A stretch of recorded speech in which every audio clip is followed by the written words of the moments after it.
नमस्कार। आज हम एक नई पुस्तक सेपियंस मानव जाति का संक्षिप्त इतिहास पर चर्चा करेंगे। ये पुस्तक युवान नोआ हरारी ने लिखी है। ये एक अंतर्राष्ट्रीय बेस्ट सेलर है। ये पुस्तक के 4 भाग हैं। पहला भाग है वो बताता है कि संज्ञानात्मक क्रांति कैसे आई, कॉग्निटिव रेवोल्यूशन कैसे आया। एक महत्वहीन प्राणी से हम बढ़ते बढ़ते कैसे होमोसेपियंस बन गए, कैसे हम पूर्ण जागृत मनुष्य बन गए।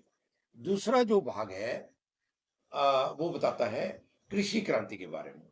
इसमें बताया गया है कि इतिहास का ये सबसे बड़ा धोखा है कि कृषि क्रांति को सबसे बड़ा बताया गया है। उसके बाद पिरामिडों की चर्चा अगले चैप्टर में की गई है और इसमें ये कहा गया है कि इतिहास में कोई न्याय नहीं किया गया है।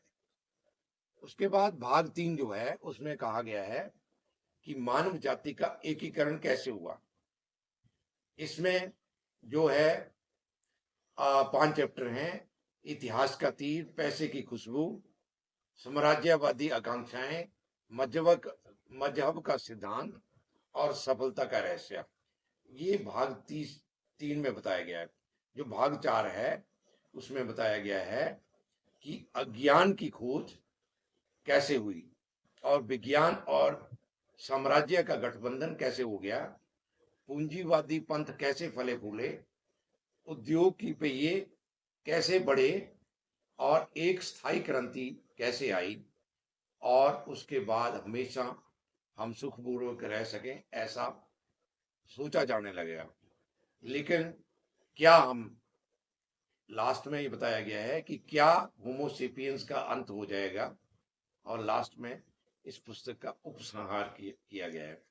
तो इस पुस्तक में ये बताया गया है कि साधारण बंदरों से लेके विश्व के शासकों तक हमारे असाधारण इतिहास का जो है रोमांचक वर्णन इस पुस्तक में किया गया है।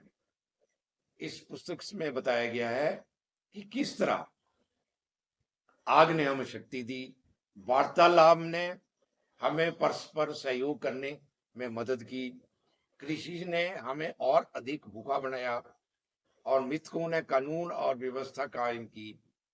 धन ने हमें एक ऐसी चीज दी जिस पर हम सचमुच भरोसा कर सकते थे, लेकिन अंतर्विरोधों ने संस्कृति की रचना की और विज्ञान ने हमें घातक बनाया।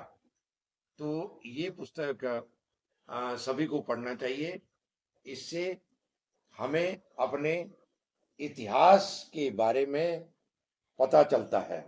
धन्यवाद।